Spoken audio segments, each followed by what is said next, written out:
और हीरो यश, जिनका असली नाम है नितिन कुमार गौड़ा।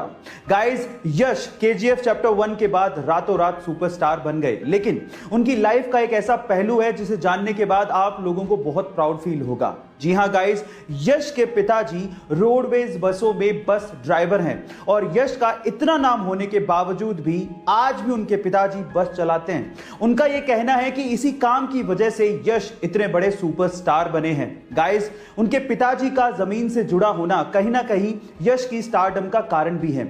आपको यह फैक्ट जान के कैसा लगा चैट सेक्शन में जरूर लिखिएगा। गाइस, आप लोगों ने फास्ट एंड फ्यूरियस तो जरूर देखी होगी। इस फिल्म के और इस सीरीज के आप लोग दीवाने भी होंगे और स्पेशली दीवाने होंगे विन डीजल की एक्टिंग के, है ना गाइस। पर गाइस, क्या आपको पता है कि विन डीजल के एक्टिंग करियर की शुरुआत कैसे हुई थी?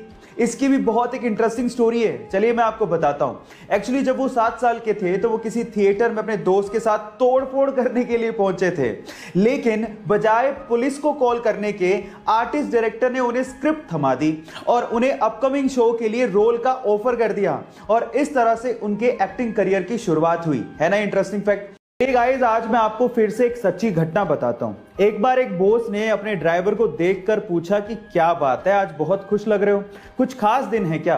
तो उस ड्राइवर ने कहा कि सर, आज का दिन मेरे लिए बहुत स्पेशल है क्योंकि आज मैंने रतन टाटा जी को कार ड्राइव करते देखा। तो बॉस ने कहा कि इसमें क्या खास बात है? तो उस ड्राइवर ने कहा कि सर, जब वो कार ड्राइव कर रहे थे तो मैंने उनको अभिवादन देने के लिए हाथ हिलाया और बदले में उन्होंने मुझे रिस्पॉन्ड किया, इसीलिए आज मैं बहुत खुश हूं, मेरा दिन बन गया। सच अ ग्रेट पर्सनैलिटी। गाइस, इससे यह समझ में आता है कि मनी आपको फेम दिला सकती है, लेकिन हम्बलनेस आपको रियल रिस्पेक्ट दिलाती है। सो गाइस, हम्बल रहिए हमेशा। चाइना एक गजब का देश है और वहां की कंपनियों के रूल्स तो माशाअल्लाह हैं। वहां की कंपनी ने अपने कर्मचारियों के लिए एक टॉयलेट पॉलिसी निकाली है। इस पॉलिसी के तहत अगर किसी कर्मचारी को एक से ज्यादा बार टॉयलेट जाना है तो उसको अपने बॉस की परमिशन लेनी होगी और बॉस की परमिशन के साथ साथ उस पे 20 युआन यानी कि 220 रुपए का एक जुर्माना भी लगेगा, जो कि उसके बोनस से काटा जाएगा। और कंपनी का इस पे यह कहना है कि उन्होंने ये फैसला कर्मचारियों के आलसपन की वजह से लिया है। पता नहीं चीन और चीन की कंपनियां कहां पे जाके रुकेंगी।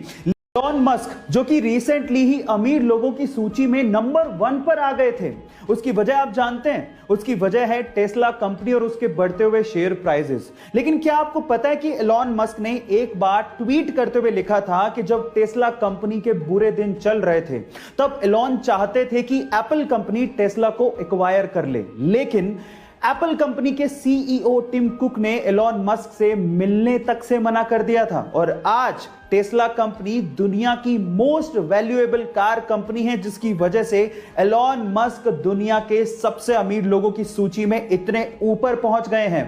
गाइस, समय का पहिया है, एक बार जरूर घूमता है, यह सबको ध्यान रखना चाहिए। गाइस, फिर से एक केबीसी का सवाल पूछता हूं।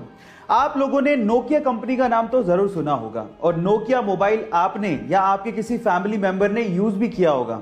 मेरा सवाल यह है कि नोकिया कंपनी या नोकिया मोबाइल का नाम नोकिया कैसे पड़ा? इसके पीछे का रीजन क्या है? नहीं जानते ना? तो चलिए मैं आपको बताता हूं। इसके पीछे का रीजन यह है